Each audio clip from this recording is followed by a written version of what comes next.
You're listening to Sports and More with Chris and Tom.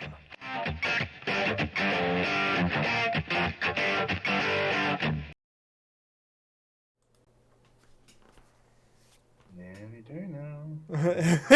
Hey. Chris, Hey, we're here. tell me what to do. Oh!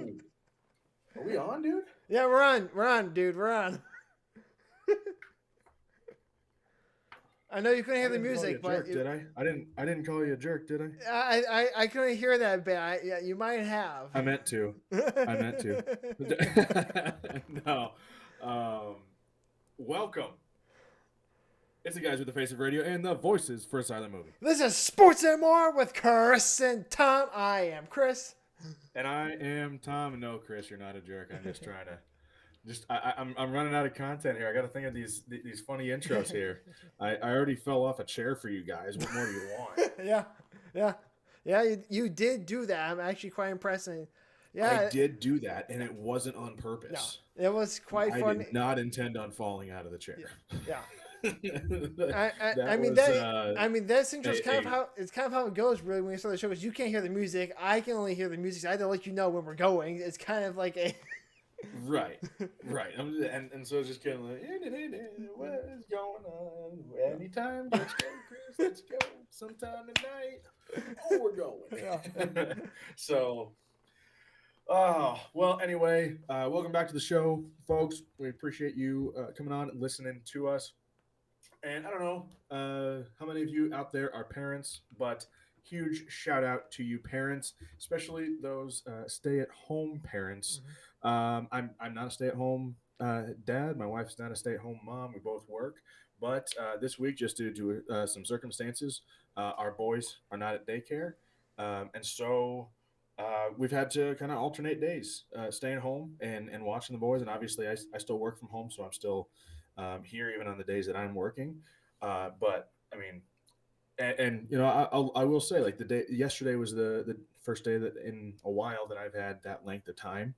You know, like 6 to 3, 6:30 to 3:30 in the afternoon by myself. Kids were great. But I can see how, you know, you get some of those bad days in there, how it can take its toll on you. And then I think back to, you know, when I was a kid, me and my brother, and my mom was, you know, she was a nurse, and so she worked at night most of the time when she was working. So she would stay at home during the day. And I just think, like, I've got 2 kids, and they were pretty good for one day, and that's a good limit. I've got another, you know, day coming up. But every day, that's got to wear on you. So those stay-at-home parents out there that might be listening to this, we appreciate you because, for one, you've raised us. You've raised this generation to know how to raise the next and, you know, parent at home and, you know, roll with the punches. And that's kind of, you know, what I quickly learned with watching even just the one day yesterday is, you know, just kind of you got to roll with the situation. It's not going to be how you plan it to be. But one thing I also figured out pretty quickly, I'm not creative enough to be a stay-at-home dad. I was, you know, we were about 10:30 in the morning. I'm like, when's lunch? Like, I'm running out of things to do with them here. It was too cold to take them outside. Yeah. I'm like, oh man, you guys want to go for a drive? Like, stay-at-home parents, there's a special place in heaven for them. Let me tell you. Hey. And just imagine, like, if I had hellions of children just running around, like, I'd be ghost white. So you mean, like, if you had me and my 4 younger brothers, which my mom was a stay-at-home mom for over a decade, so she had to deal with me and 4 younger brothers at home. Luckily, we were in school most of the time because we were all around the same age, so it wasn't all of us at one point, unless it was the summer, in which case, boy, I was at baseball, but it was still craziness. With 5 boys, and I was gonna say, man, you got 5 boys running around. 5 boys playing war outside with swords and lightsabers, or wrestling upstairs when we're not supposed to because we don't know what else to do with ourselves. And then you hear the loud thud and the cry to follow, and then it's like, okay, what happened up there? Or if you're the older brother that was beating up on your younger brother, it's like, shh, no, don't cry. I was the older brother saying, oh, shut up. We can't get mom upset. I'm usually trying to I was the older brother who was making my younger brother cry and trying to strike deals before he would, alert mom. It's like, no, no, no, no. I'll give you my snacks, okay? Yeah. Okay. I was simply No, trying to prevent and the Matt, if you're action. listening, of course, obviously we didn't fight that much, but Right. there were times, man, where Oh yeah.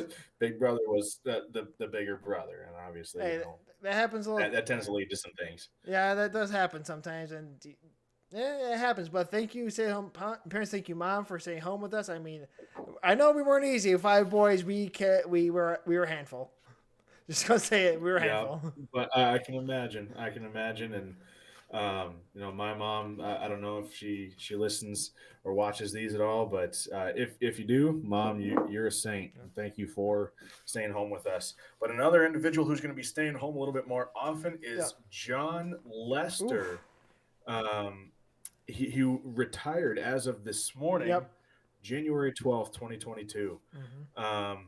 I'm sorry, did I jump the gun? Is that later on in the Nope. show, or were we just gonna roll Let's right just into roll that? with it, man. Just roll with it, because All right, man. yeah. Hey, we're just rolling with the Yeah. punches here. Jon Lester, after 16 seasons and 3 World Series, Yep. 3 titles. was it three? Yep. 3 titles. 3. Has retired, and I mean, man, he had an incredible career, especially in the postseason. Oh, jeez, yeah. And I mean, when you're talking about a postseason lights out kind of a pitcher, Mm-hmm. he is the one you want on the bump. And I think this is a guy who, if you look at his postseason alone, he's like a no brainer Yep. to make it into Cooperstown. You bring in his regular season stuff, and that's what some people are going to be kind of cynical and like, no, maybe he doesn't deserve it. But I think still he proved himself in all the postseason play that he was involved in. That's when he really stepped up too. He was a solid pitcher during the regular season, but he was a star in the postseason. Oh, absolutely. I think he had a 3.63 ERA with both the Cubs and Red Sox, and then a 6.36 win percentage with both the Cubs and Red Sox, identical. Right. So they got the same exact player, and I mean, he was a stud in all 3 World Series, all 3 playoff.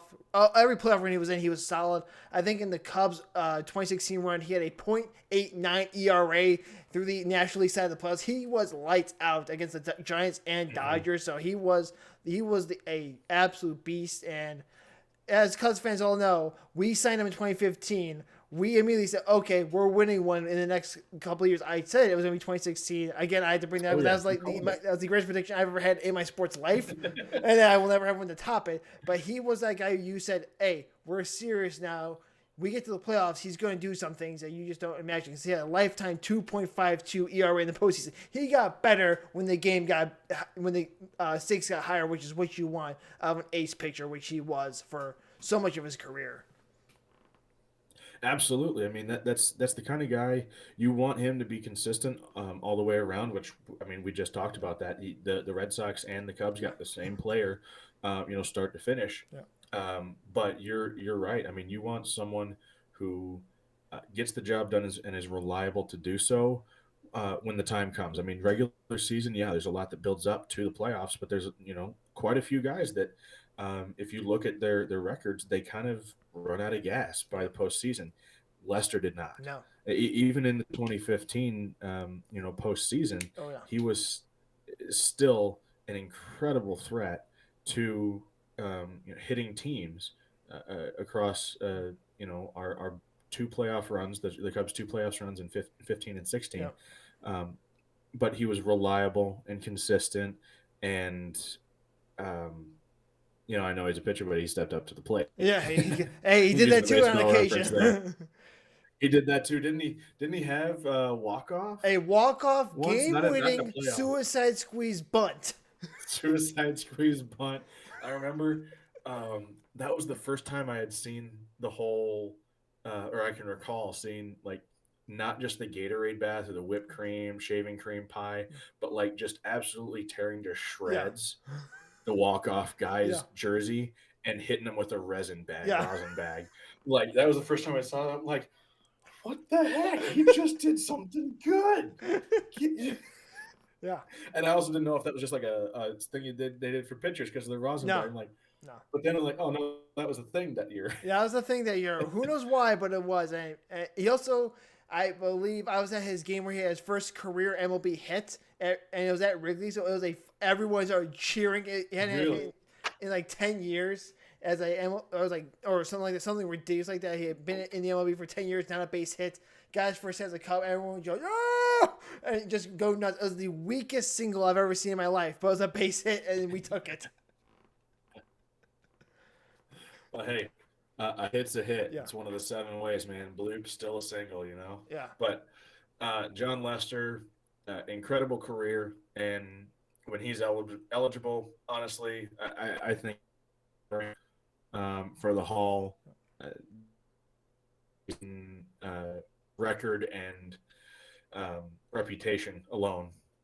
So that's my stance. That's not necessarily everybody's, but especially how he was able to lead the Cubs to a World Series title. I mean, it's hard for me to argue against it. Oh yeah, I think he should be in too. I mean, regular season, I would say he's fringe. You throw him weight in the postseason, you say, yeah, oh yeah, this guy's in the Hall of Fame. Mm-hmm. And Oh, I don't know what absolutely. hat he goes in under. I think he goes under no hat because if he did so much for both the Red Sox and Cubs, that you just had to say he just goes in as Jon Lester without a single hat, or he has to pick one. I'm guessing. And I don't know which way he's going to go with. In all honesty, he would probably get a choice between Red Sox or Cubs, and I don't know who he goes with. I hope he goes Cubs, but I understand if he goes Red Sox because he won 2 with the Red Sox. But one with the Cubs is something Sure. special. He spent the majority of his career. Yeah, so Cubs would be something special because we love that man to death in Chicago. So I don't think he has to buy a drink ever when he's in Chicago because he's beloved by the fan base. Even though he did buy drinks for all of Chicago. Still recognizable. He did, yes. But I mean, he's an icon, honestly. Just that whole 2016 team, absolutely memorable. Yeah, absolutely. All right. With that being said, those 2 shots out of the way. Let's get to the NFL playoffs, baby. Playoffs. Yes, we're talking about the playoffs because it's Playoffs. and it's time to get going. As you can see at the bottom of your screen. We have the ticker has changed. It's no longer NFL standings. It's now the NFL. It's now the NFL playoff seedings and schedule. You're actually getting who's playing who at what time, and on what channel. Not all the channels, but just one channel. Your normal broadcasting channels that pretty much everyone can have. So let's start off in the NFC. Of course, the Evil Green Yellow team, which we have said for the last couple of weeks, are the 1 seed and do not play this week. Which means that they will be in the division round of the playoffs, and yeah, we know. So they'll play the lowest seed advancing in the NFC. Yes, we understand. Green Bay fans, stop talking to us. And the first game, well, not really the first game, but the first seeding game, it was the number 7 Eagles versus the number 2 Tampa Bay Buccaneers. And when you think about this game, it's kind of odd that this is happening for the Eagles at least, because this is a team that made the playoffs at 9-8, which we didn't think they were going to make the playoffs. We said there's no way in heck they make the playoffs. No, we did. There's no. We did not predict that one. No, they had a rookie head coach, Nick Sirianni, who spent. Who there were talks about how he played rock paper scissors with draft prospects and free agents to figure out how much they wanted to win. I've never heard that one before. And he had a QB tandem of Jalen Hurts and Gardner Minshew, and somehow made the playoffs. It's impossible, I would say. Dang near impossible to pull that one off. And then on the other side of the coin, a team we all expected to be here, possibly as a 1 seed, but they did get the 2 seed. The reigning, defending, undisputed world champion Tom Brady and the team he's currently on, the Tampa Bay Buccaneers, returned as a 2 seed, winning the NFC South, and they're pretty much where we thought they would be, but they are more hurt. Godwin's out for the season. Antonio Brown is on a mental sabbatical, getting cut, and the defense is a little bit more banged up than they were last year. But hey, this is when the Tom Brady show is at full throat, and he's going to do what he needs to do to beat teams, and I fully expect them to beat the Eagles. I agree. I don't have anything against what you just said there at all. The only thing I wish you and I would have done better or known was how quickly Antonio Brown was going to get released Yeah. after we recorded, but before we posted the video, We, which I apparently didn't post until like yeah. 4 days later. No, But it was live on YouTube the next day. But I mean, we hadn't even edited this video. no. Like, I mean, we're talking. It was maybe like 8 hours Yeah. after we recorded. He was cut. Like, of course, Of course. One of our big all that segments talk is now about, irrelevant. no, he's not gonna. They're never gonna. And then he just did. Like, Yeah. well, Yeah. Well, there goes that segment. that. Wasted that time. But yeah, this game's going to be on Sunday, as you see on the ticker, January 16th at noon Central Standard Time, the greatest time zone in the land on Fox. The next game is a game we kind of sort of thought we might get with the 49ers as the 6th seed and the Cowboys at the 3 seed. We didn't pick the Cowboys to win the NFC East because we kind of said the Cowboys are always hyped and then they never do anything, so we didn't pick them. So kind of our fault on that one. But we also said they are the best team on paper. It's just a matter of them playing up to the paper at this point in time. The 49ers are back in the playoffs this season because not everyone and their grandma got hurt this season, and this is a very talented football team, and they should be in the playoffs, and it's kind of how that works out when your team's healthy. And the Cowboys have Dak Prescott healthy, so they made the playoffs, and they actually played up to expectations for once. Shocker, they won NFC East. They usually don't do that when they have high expectations on them. So we kind of got a game Exactly. you kind of thought you would get at the start of the season. Right, and this is, I mean, just like you said, we could have probably saw this happening as a possibility before the start of the season, or several talking heads could have.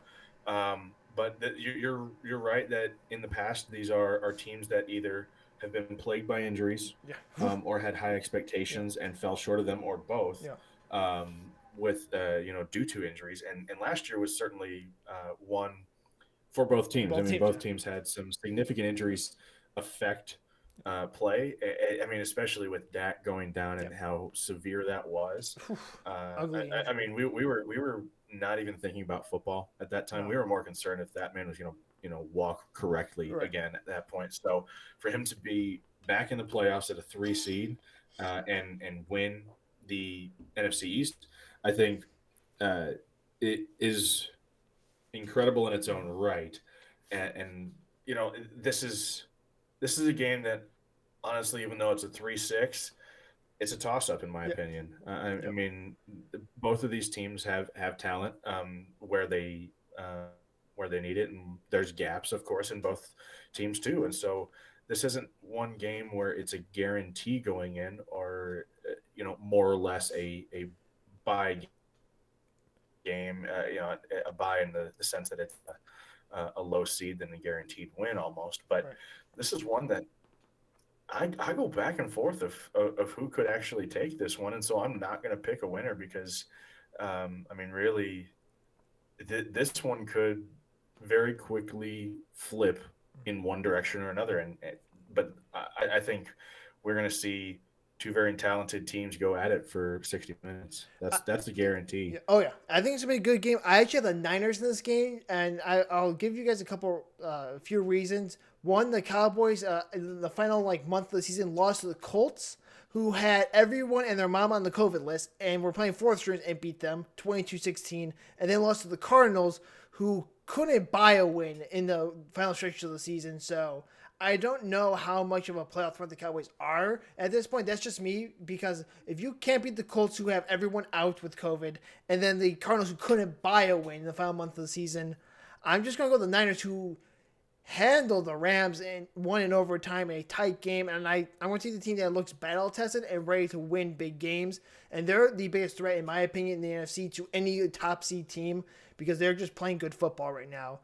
And that game will be on Sunday, January 16th at 3:30 p.m. Central Standard Time on CBS, Paramount Plus, Nickelodeon, or Amazon Prime. I know on the ticker I only show CBS because that's just your basic TV channel, but they're on 4 different stations at that time, so I'm just giving you all the dealio. And can I be honest? Yeah. Like last year, I saw some highlights on Nickelodeon doing the cast of one of the games. If you have Nickelodeon, that might be one to check out, just because I think they put slime They graphics did. all over the screen for touchdowns. Like that's fun. So I mean, if you want to watch something and you want to be more excited about watching the game, watch it on Nickelodeon. If you just want to watch a game, watch it anywhere else. They did that to the Bears Saints were on Nickelodeon, which meant the Saints got a bunch of slime and the Bears got no slime. So it was No slime, no slime. That's what it was. Yeah. All right. So yeah, looking forward to that one. I think it's going to be a very tight matchup there.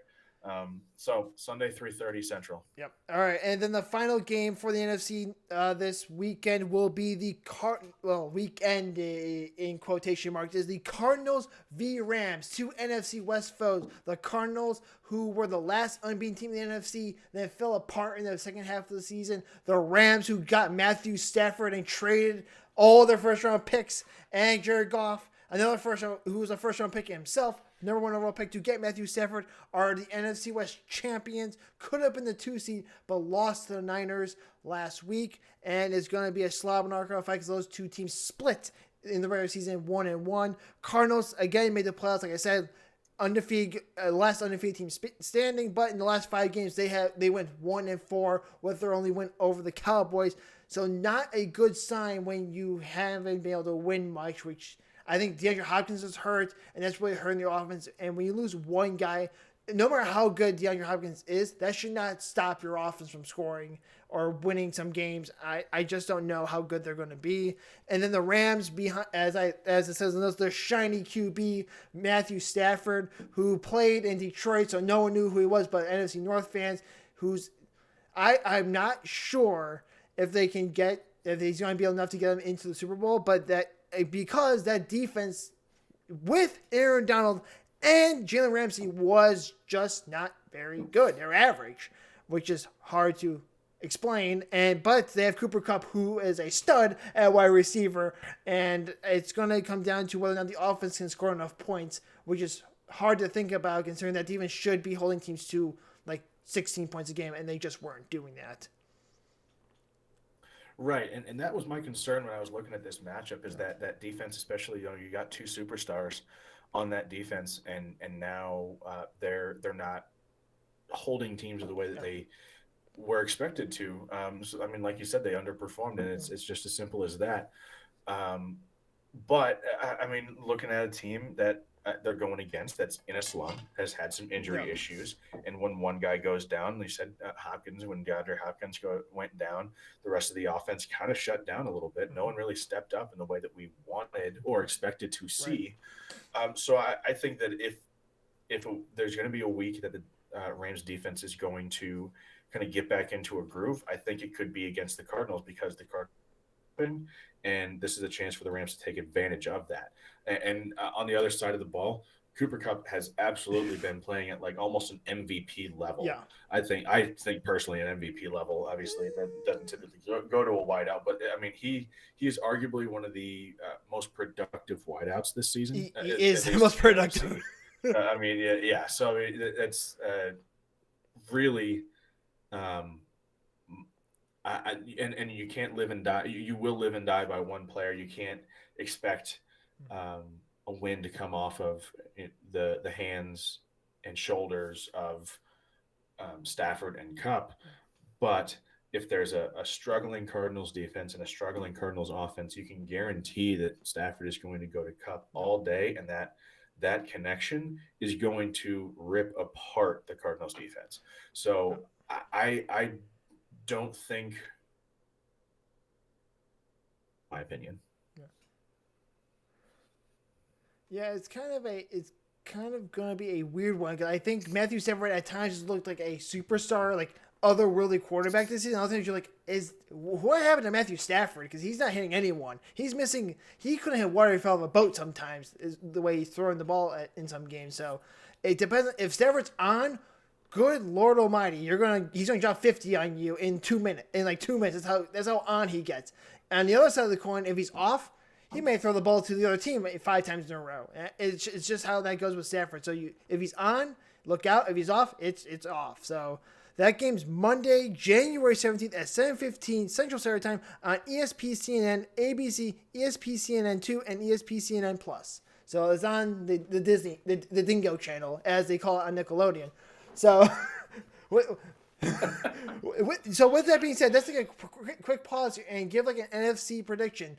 What do we think is going to happen in the NFC? Who do we see advancing out of the NFC into the Super Bowl based on what we see right now? I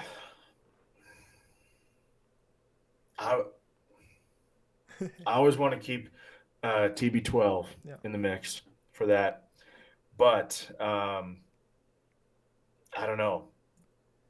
At times, I do think that evil team from Wisconsin is looking Super Bowl caliber. So I don't know.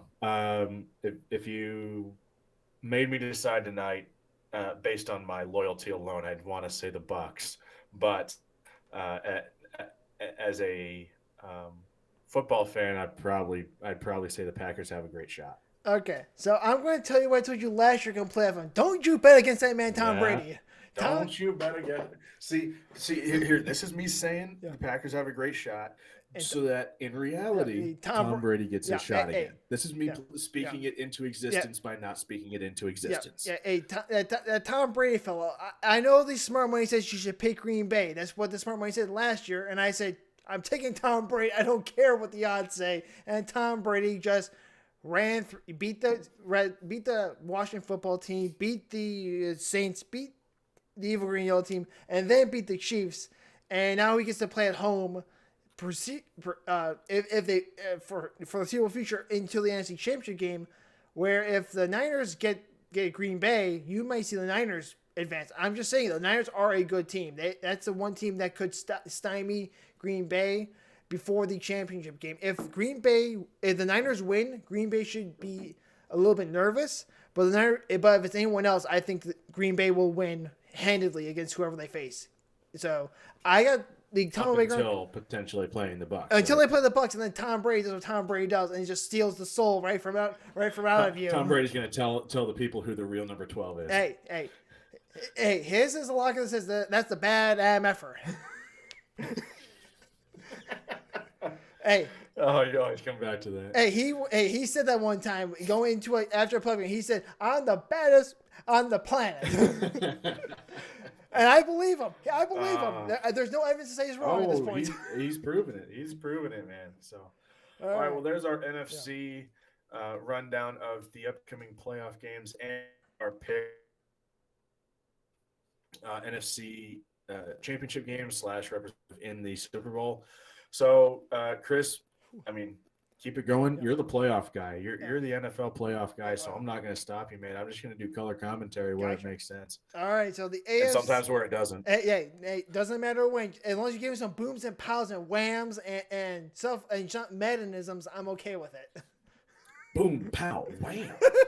the number one seed in the AFC, shocker of all shocks, with the head coach who should be the coach of the year. Don't at me, Green Bay fans. This is not disrespect to your guy. First, a great coach, but what Mike Vrabel has done with a team that lost the best running back in football, their whole offense, in Derrick Henry, the Titans are the one seed at 12-5, one game worse than Green Bay, might I add. And they got the bye. They will face the lowest seed advancing. I mean, Titans are I don't know how they did it, but they did it. That's all I can say about that. So the first real game in the AFC playoffs, first matchup we'll talk about is the number 7 Pittsburgh Steelers versus the number 2 Chiefs. Pow. How the Steelers made the playoffs with an offense that is average at the best of times, below average at the worst of times. I guess it has to be due with Roethlisberger. I mean, in Roethlisberger's final season, when he says he's going to retire, they make the playoffs. And I'm guessing it has to be because TJ Watt and that defense was sacking the first, second, and third string quarterbacks on every sack he had. He was attacking every quarterback, even if they're on the bench. He's a beast. So Steelers make it on the strength of the defense, and I don't know how else they did it. The Chiefs, who Tom and I were about ready to write off early in the season because they just looked bad on defense. I mean, horrible. So bad. Horrible and awful. They were awful in the playoffs, as the old saying is. They were boom, pow, wham, bam. But somehow the defense turned it around. I don't know how they did it, but they figured it out. And Mahomes and Reed are back in the playoffs, back as AFC West champions and are looking to make the Super Bowl for the third straight year. Kind of an interesting matchup when you look at it on paper because the Steelers, there's no way I thought they were making the playoffs. I think we said they might make the playoffs, but we're not sure. And we said the Chiefs should make the playoffs and should be the 1 seed. We were pretty much right on this game from the get-go, from the start of the season, which is kind of a shocker for us. Yeah, I mean, I suppose when you look back, we actually kind of were. Yeah. I mean, obviously before the season, we kind of had high hopes for the Chiefs. Did not really expect what we saw out of the Titans. Yeah. But then we were sorely disappointed by the Chiefs the first few weeks of the season. So we were like, oh no, we're not getting that one right. Yeah. Turns out we were right. Turns out we were. We were right. Yeah. But I think the Chiefs win this game handily. They're clearly the superior team. I mean, as long as TJ Watt is able to be slow to only get 2 sacks this game, instead of his normal like 5, the Chiefs will probably win this game because TJ Watt is the game wrecker, and it all hinges on whether or not the Chiefs can slow down TJ Watt. As scary as that is. Right. If that D line up and really slows down. Keeps him on the grass, then it's not going to be an easy road. Yeah. But I think, at least on paper, the Chiefs are the logical pick. Yeah. Yeah. So sorry, but that defense, the Steelers' defense, that's really where what changes my mind, or kind of flips things back and forth in my mind. But yeah, Chiefs at least make the most sense. Yeah. I mean, we saw what the Bucs did to the Chiefs, but that's the Chiefs O-line that had like no one healthy, so. It's a much better Chiefs O-line this year, so we'll see how this plays out. Sorry, we don't have better analysis for you guys, but it just seems kind of clear to us on this one. And that game is on Sunday, January 16th at 7:15 Central Standard Time on NBC and Peacock, NBC's streaming platform. All right, Game 2, another division rivalry. The number 6 New England Patriots and the number 3 Buffalo Bills. Bills we had picked right to make the playoffs. Patriots, I said weren't making the playoffs. I don't know how they were, and they somehow did. So I don't know why I thought they wouldn't. Can I go back to something? Yeah. Can I go back to something before the draft? Yeah. So we're going back almost a year from now. Yeah. Back I think a week before the draft. Yeah. So we're talking April sometime. Yeah. I said Mac Jones is a first round quarterback and should be picked higher than Justin Fields. And your exact words were, Mac Jones, did you take a marijuana? Yeah. And now here is here in your notes. Yeah. This is the Belichick way. Yeah. He has a first year rookie starting quarterback in the playoff behind a strong defense and a good run game. Yeah. Where have we seen that before? Yeah. And I think that it's a combination of a product of a good football-minded individual at quarterback and a great coach. Yeah. All right, so let me put it to you this way. Mac Jones would only succeed in New England. That's it. That's true. He went to the one place he would succeed. That's it. And because he went to the Bears. That's true. Anywhere else it would have been wasted time. Yeah, my dad says, the Bears should draft Mac Jones. I said, Dad, if the Bears had Mac Jones, we would be just where we are right now, sucking, and Mac Jones would be a bust. Okay, let's be honest here, people. That's true. You have to go to the right place in the right time. Now, on the other side of the coin, you have the Bills with Josh Allen, who both Tom and I will rave about, because that dude, when everything's clicking, is day and night. It is like when he's on, it's Pat Mahomes level on. It's ridiculous, and he can make throws I don't think Mahomes can make, and that's saying because Allen can fade away to the side and throw a rope 50 yards down the field and hit the guy in the chest. It's like it's insane how good he is at times, and the Bills have looked good at times, beating the Chiefs, and looked bad at times, losing to the Jaguars 9-6. How do you do that? So, but they have won the AFC for the second straight year in a row. Can they make it back to the AFC title game and get over the hump? We thought they would to start the season. I'm not so sure now, because the Bills are hot and cold, and they need to be hot every game now to advance. Because the New England's not going to lay down, because this is a rivalry game, folks. Oh yeah, I mean this is two teams that are very passionate, and I mean you look at what they bring to the table, it's a lot of talent all in one place. This is going to be a hard played game. I mean, you're going to get. I I would like to think that you'd get a high scoring game, but you've also got some that really could just shut everything down, and then it becomes a kicking game. Yeah. So, I mean, either way, you're going to get hard fought, hard nosed, close football. And that's what we want in the playoffs. We don't want blowouts. We don't want teams playing their best, bringing their best, and us as the fan base, reaping the benefits of excellent football. Absolutely. And I think that these two teams bring that. Yeah. I mean, the other thing is this game's playing Buffalo. Buffalo is known for having insane winds and also lots of snow. And if this game has also insane fans. Yeah, and insane fans. Bills Mafia, much respect. I love the fact you guys put each other through tables. I know they try to ban that, and just keep putting each other through tables. I'm here for it. I'm all here for you guys. Kings. Yeah. Kings. Yeah. So love it. Yeah. So Saturday. This game is Saturday, January 15th at 7:15 p.m. Central Standard Time on CBS and Paramount Plus. This brings us to the final game, a game neither of us thought we would ever see in our wildest imagination. The number 5 Las Vegas Raiders, in my best Chris Berman impersonation, and the number 4 Cincinnati Bungles, who won the AFC North somehow, some way, I don't know how, but they did.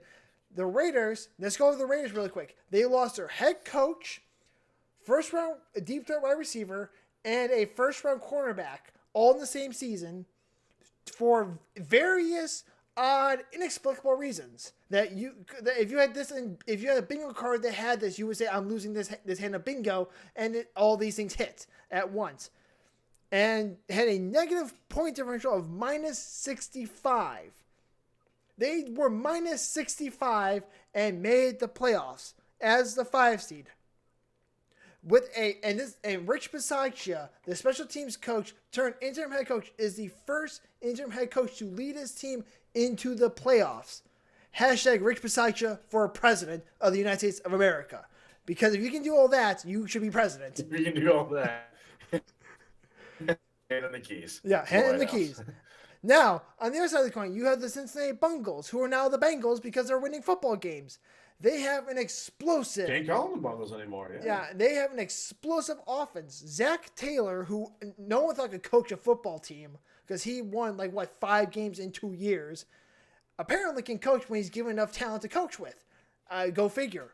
And imagine that. I mean, they have Joe Burrow, who, and as all the people in Louisiana know, it's spelled Burreaux down in Louisiana, and is a dude. He is that quarterback. If the only question is who would you rather have, Herbert or Burrow, and you might still go Burrow because Burrow is that leader. And the defense isn't half bad. And Jamar Chase is a baller. Let's just call it what it is. That man's a bad man. He's a bad man.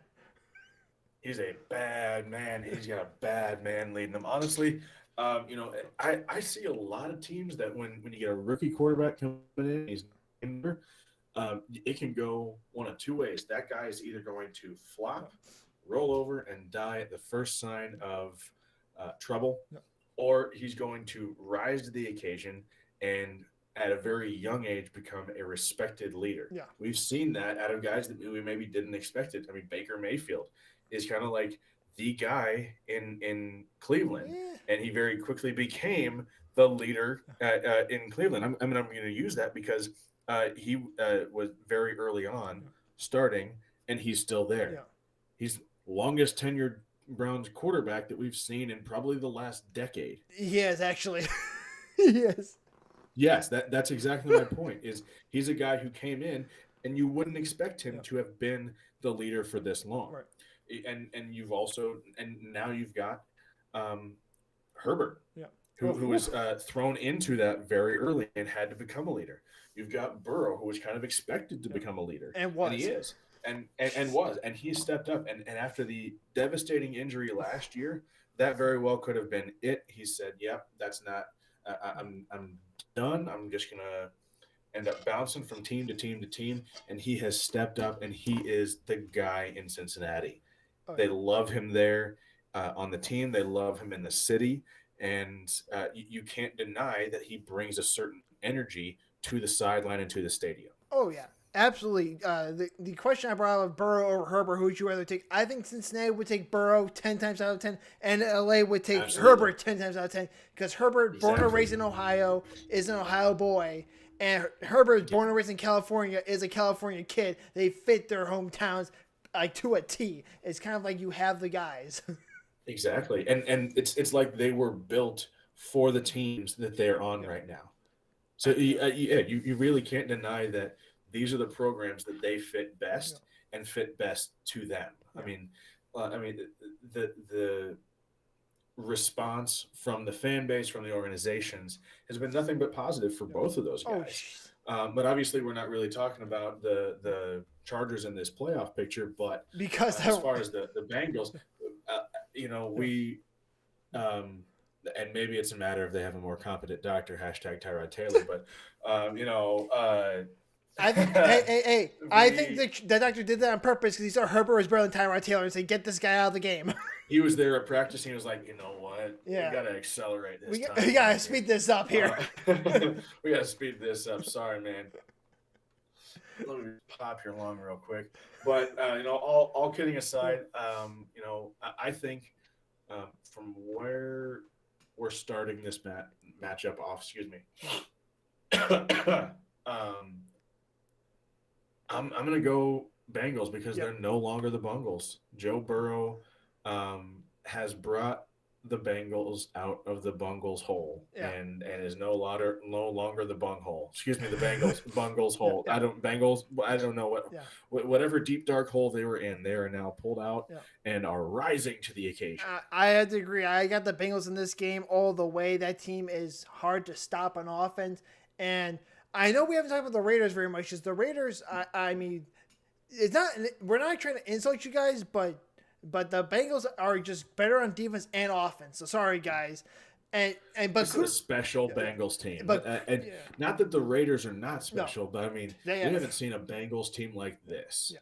I mean, we haven't seen a Bengals team that score like this, and we know they're going to score like this. Right. And shout out to the Raiders for our game of the week last week was the game of the year. We had the Raiders Chargers. We said, "Oh, this game should be the game of the week. It's win or get in." It was literally win or get in because they went all the way to 0-0-0 in overtime to determine the winner, and the Raiders won on a game winner. Which it was watch the highlights of the game. It was magical.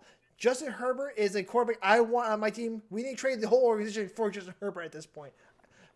And he was fantastic, and the Raiders were fantastic as well, but man, that was the game. That was a show.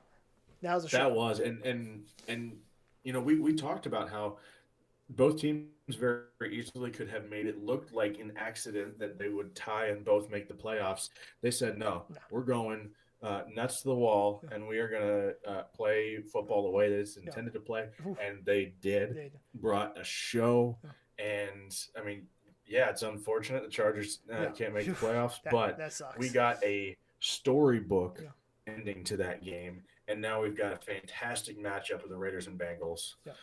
And I'm taking the Bengals in this one if it wasn't obvious enough. I want to see. I want to see it happen. I want to see Burrow get that playoff win, bring a playoff win to Cincinnati. I think it would elevate that energy in Cincinnati even higher than it already is right now. They're on a high right now. That they haven't experienced in a long time, like 15, 16 years or longer. That was just the last time that Andy Dalton last coach didn't make. No, Andy Dalton got Marvin Lewis got in the playoffs with Andy Dalton. They made the playoffs several times with Andy Dalton. He never won a playoff game. That's the stat that I saw. They haven't won a playoff game since the 90s. Then this is Burrow's chance to change that. Then that was the stat that I saw. I was like, wait a minute, no, they made playoffs, but he never won a playoff game as the coach. Yeah. Marvin Lewis did. So no, this is a chance for Zach Taylor to get a win as a coach, and for Burrow to bring a win to Cincinnati in the playoffs. And I think that there's just so much going for the Bengals right now. They're such an explosive, talented team that it's hard to bet against them. Absolutely. So, personally. oh, absolutely, I agree. For this game, I agree. Bengals all the way. Now, we're going to ask you the tough question: who do you see advancing on the AFC to the Super Oh Bowl? man, Yeah, I don't know, man. This could go 7 different ways. pretty much. It could 6 six different ways. six different ways. It's like this is ridiculous. All right, so who do I want to, or who do I Who think do you will? I'm think? honestly, I'm just That's buying time. I'm just buying you're time buying here. time, buying time. Um, Yeah. Do you want me to go? if the Chiefs are on, I think it's the Chiefs. Right. If the Chiefs are off, the Bills. Gotcha. All right, so I'm gonna stick with my Super Bowl pick I made at the start of the season.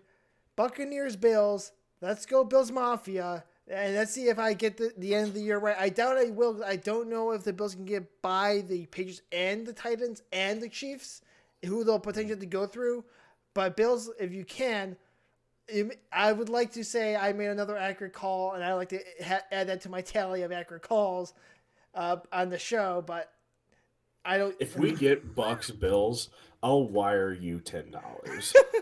I'll take it. I'll take it. I don't think we're gonna be right. I don't think I'm right on this one. I think Bucks. I'm saying I'll with the pay Bucks. for your next confetti cannon. How about that? Hey, that sounds good to me. I think the AFC, like we've talked about, is the closest. The NFC AFC. It's pretty much 6 teams can make the Super Bowl, and I can believe all 6 teams could.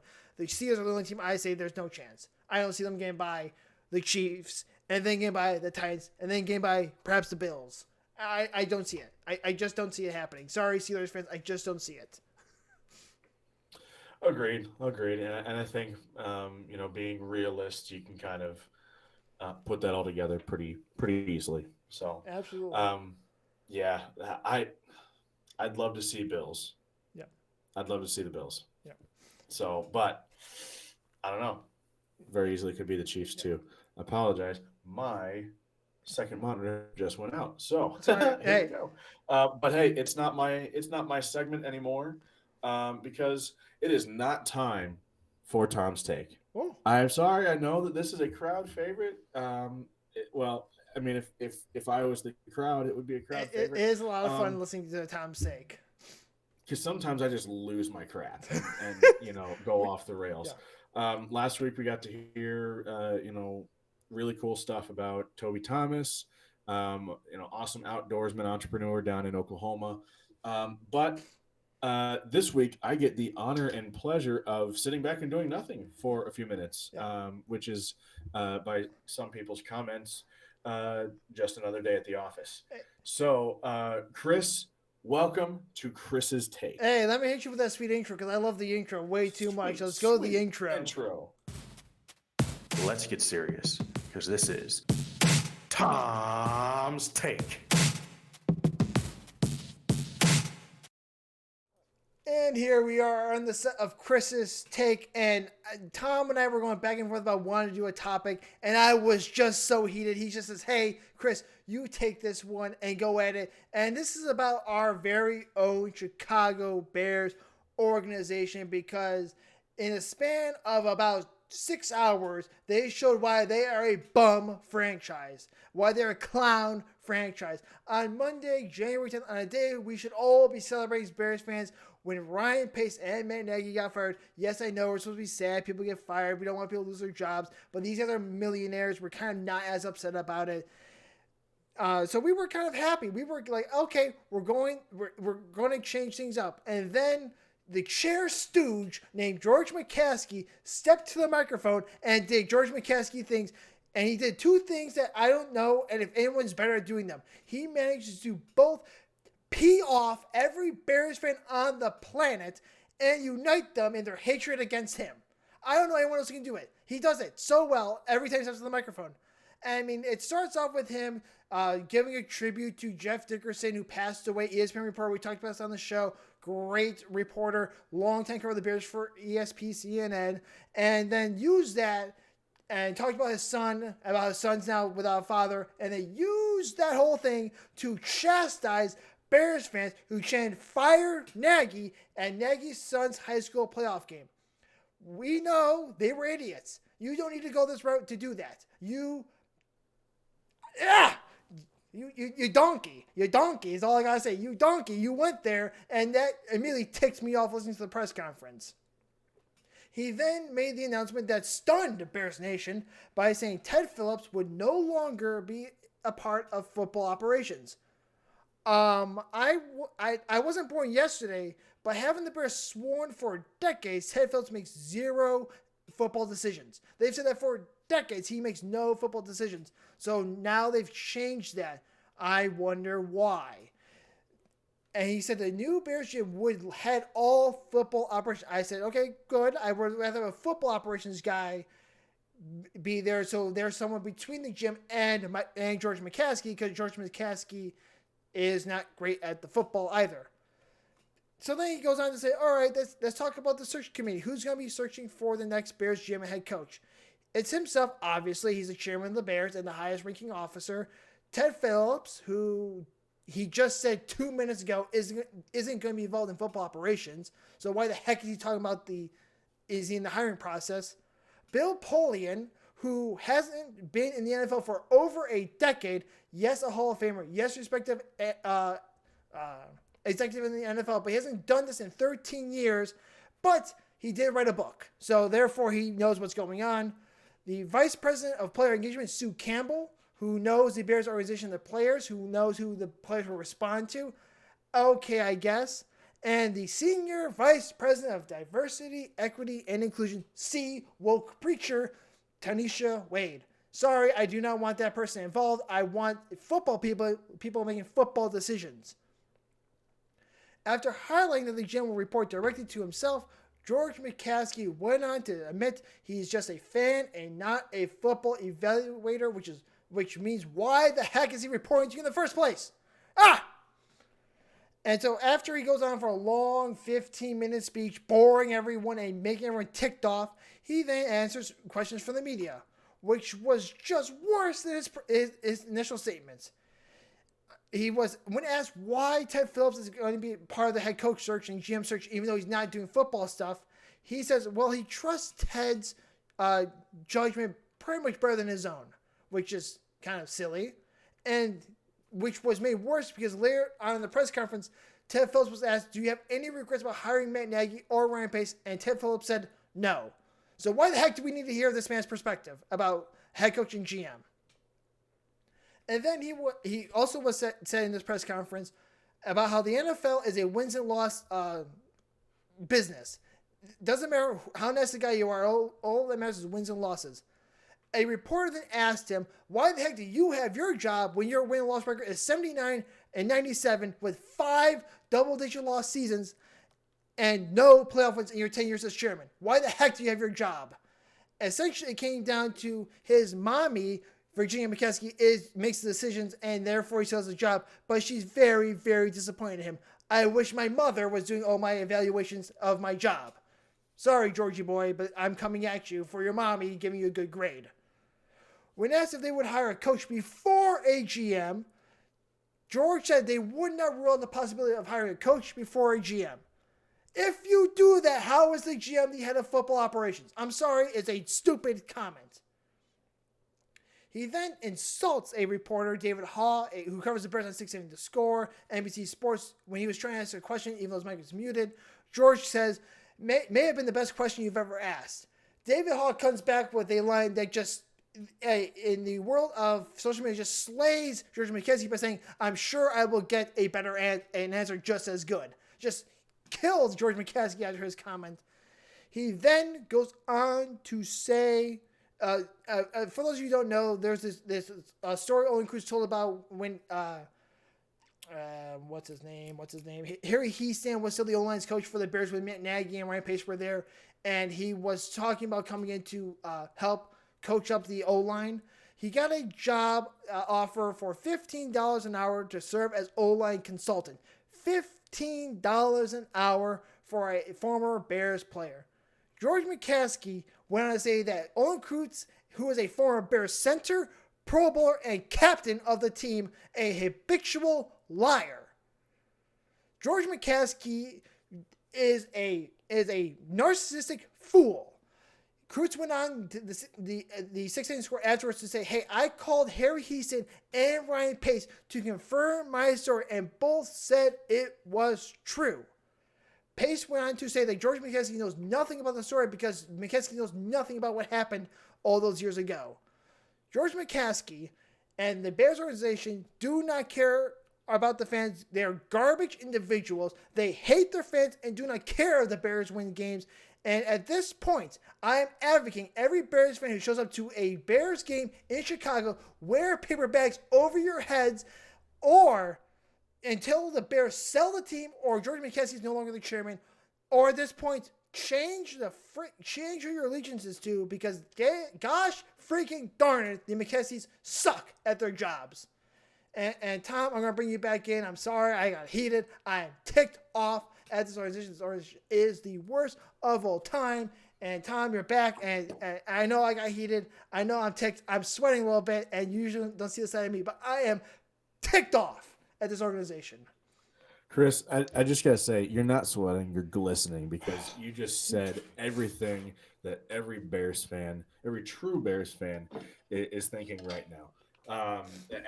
Especially after that interview, just the competency level of this man is of McCaskey non-existent. So, and that is why, folks, this was not Tom's take, because you got to see fired up Chris for the first time, like real fired up Chris for the first time in a long time. So, as a gift to the people in the new year, you are welcome. Thank you, sir. And may I add, I forgot one note.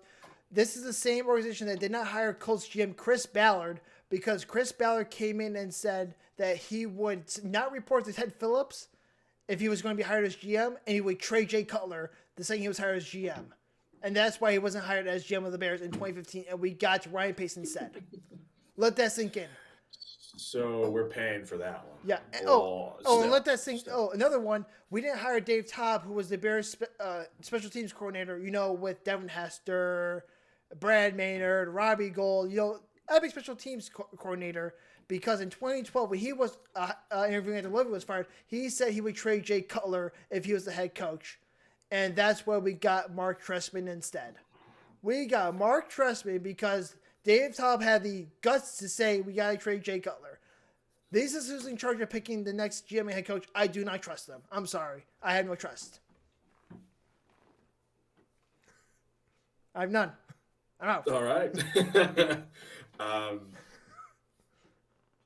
You're not wrong on any really anything.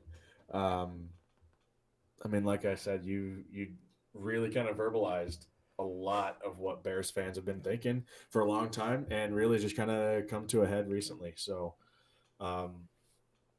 this is just kind of the straw that broke the camel's back with George McCaskey. And I don't think we need to go any further. No. Nope. Sir, you laid it out on the line, and we appreciate you for that. For some people, this is their first experience seeing the riled up Chris.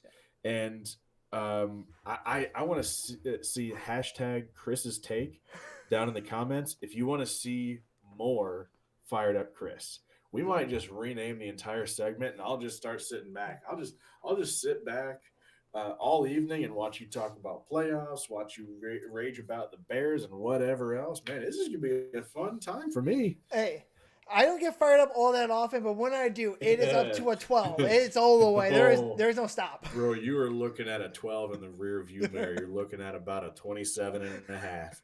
I mean, that was that real raw Chris. I try not to swear, so I have to really control myself and not cuss, because I know Tom's never heard me cuss. I've only cussed once in my life, and it happened at work. I was on 2 hours of sleep, and I did not say shoot. I said something else.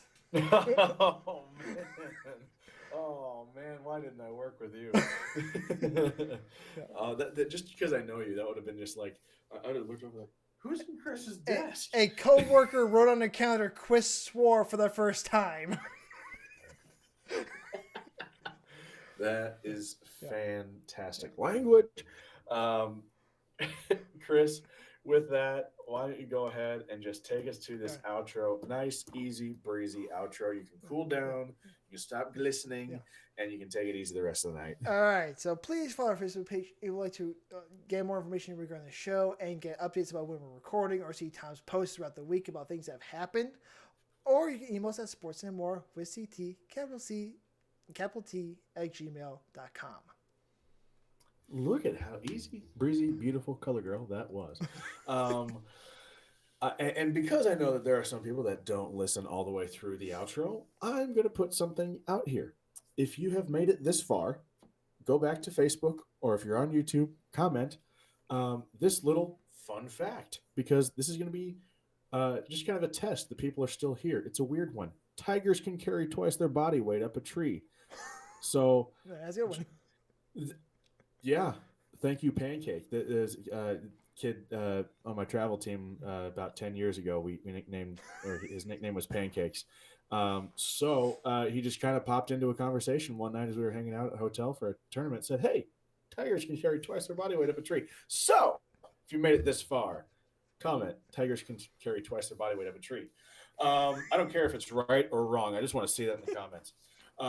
Whether you are on YouTube, on Facebook, or on one of our podcast hosting sites, you can go pretty much anywhere to find our content. Anchor, Spotify, Apple Podcasts, YouTube.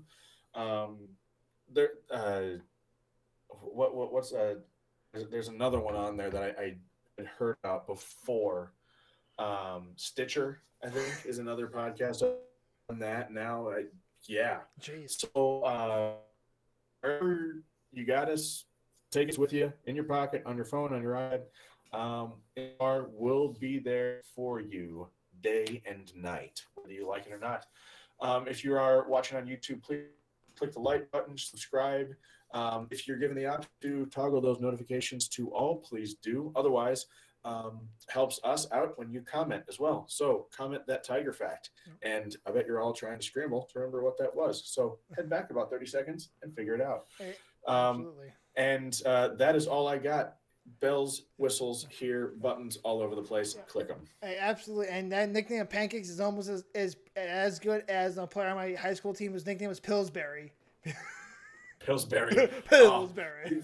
You just love the and just the fact, like, guys like that, they lean into it. They love the nickname like that. I don't know or if at he least they have liked the it. appearance that they I love don't it. think So. Pillsbury liked it all that much, but he got called Pillsbury by Coach Jack. And Pancakes gave himself the nickname Pancakes, and then changed his profile picture on Facebook to a pancake fighting a waffle.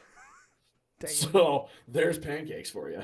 All right, if you made this went off the rails so quickly. Please help us round this out. And if you made this far, we'd like to thank all of you, probably the tens of people listening to our ridiculous takes and remix on stay-at-home parents, Jon Lester, NFL playoffs, Chris being fired about the Bears organization being hot, stinking garbage, and about nicknames like Pancakes and Pillsbury. We brought everything to the table, brought out all the stops tonight. So I don't even know if we're going to do another episode. This might be it. No, our next episode's creation date is to be decided. We're just going to have to think of some more creative stuff before. So give us some time. Keep an eye on our Facebook page. I did not notify you this time around. I don't think it made a difference this time. We kind of we knew what we were going to talk about as soon as that presser happened Monday. So anyone that knows us knew an episode was coming shortly after. But at some point in the near, not so distant future, we will have an update regarding our next episode. But until then, as always, stay safe, stay healthy, watch for ice and watch for deer.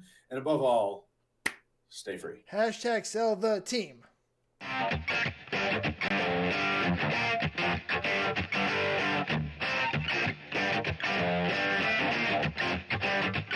Sports and More with Chris and Tom is brought to you by no one. All non-original thoughts and ideas were properly noted during each segment.